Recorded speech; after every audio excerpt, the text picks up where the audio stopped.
I'm no stranger to oil leaks. On my Miata, it's had a perpetual oil leak ever since I put in the 2.5 engine that I've just managed throughout the years. It has never been bad, but it's just something that I deal with. And with most project cars, you might end up with a similar situation. But when it comes to my daily, my Mk7 GTI, it has had a perpetual oil leak from the oil pan. Now the oil pans on these cars are plastic.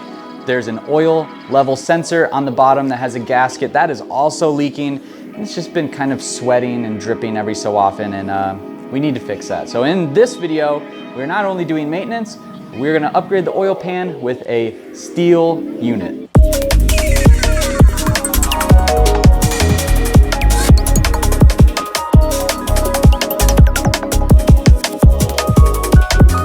So here's all the parts that we're gonna be using today. Obviously, when you do an oil pan, you wanna do an oil change, and I've needed an oil change for a little bit now.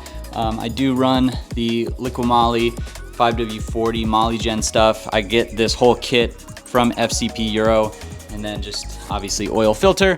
And then we have our new steel oil pan. I picked this up from BMP Tuning, which is actually local to me. So really reputable shop. They sell all kinds of parts. So if you want to check them out, definitely check out all the stuff they have online. But this is a steel upgrade oil pan to replace our plastic one, which is just, you know, I don't know why Volkswagen did it. I'm sure they had a reason why, but this is going to be an upgrade, especially on lowered cars. You'll want to maybe think about replacing your oil pan. Obviously, all new bolts that we're going to have to be installing are black RTV, and then our oil level sensor seal. So picked this up this morning. I actually ordered one. I could have done this whole video a long time ago. A lot of times I'll get a part in the mail and just start installing things that weekend, because I try to keep up with these videos every weekend.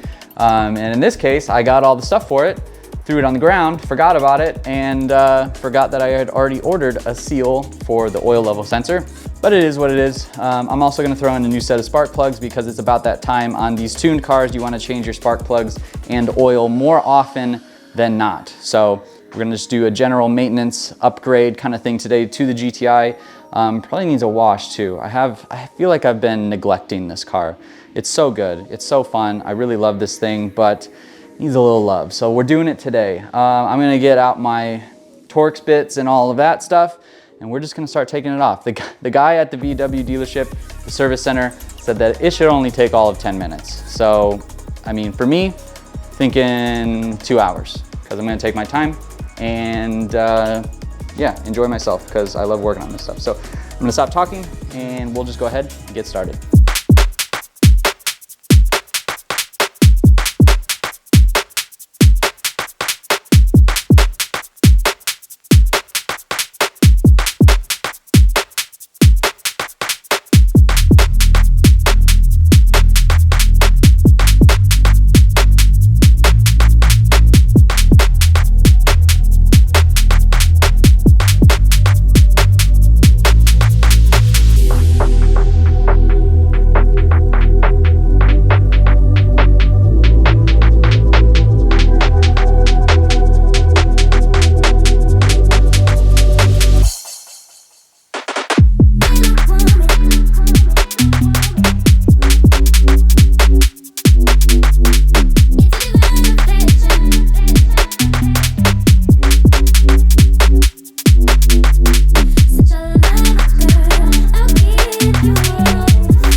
Oil pan installed. I still need to wait for the RTV to set for a little bit and torque down all of the bolts, but it's good. I'm happy with it. Fit really, really, really well. So I don't fully trust RTV quite yet. I used the black RTV on the Fit and that hasn't leaked anything when I did all the transmission stuff. So I think it should be good. I put the right amount on and waiting for it to tack up, then torque everything down, then pour the oil in and everything like that.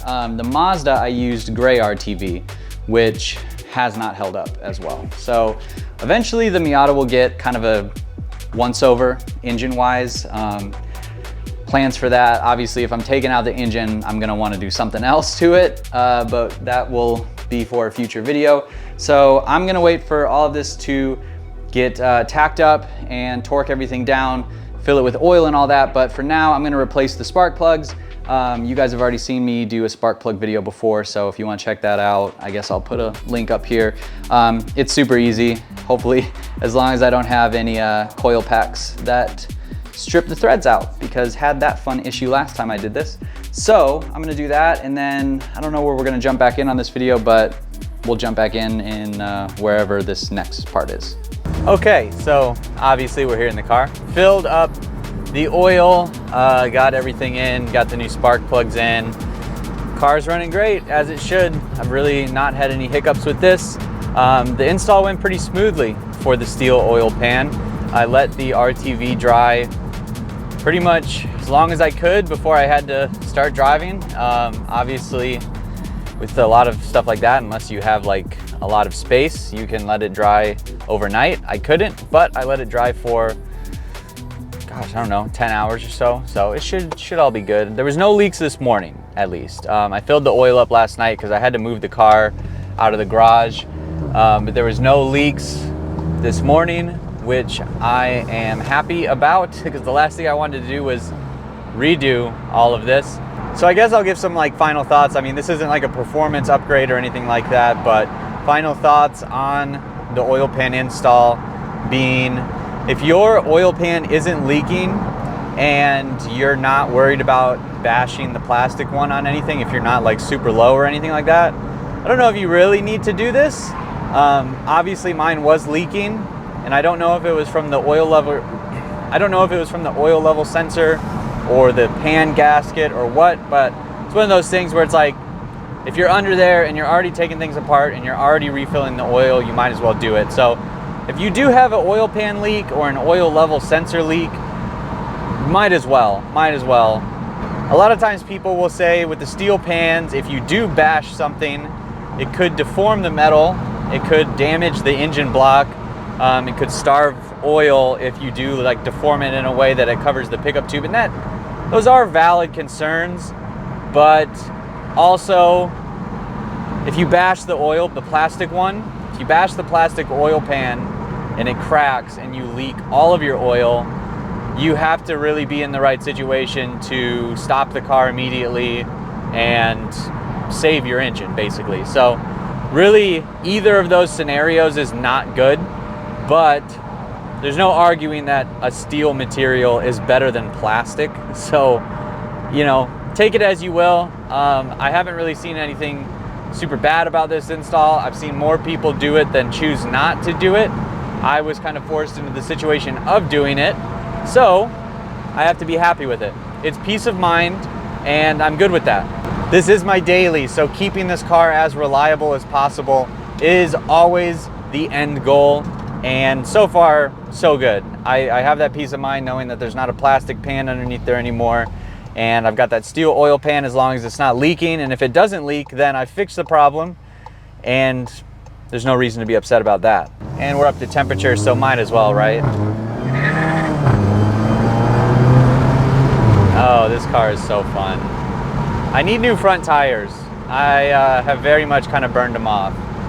Not because I drive like a maniac, but I think just front wheel drive, higher power than the car's supposed to have, it's just inevitable.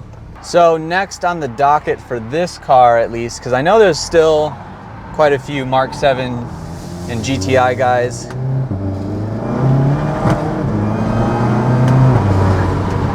on this channel.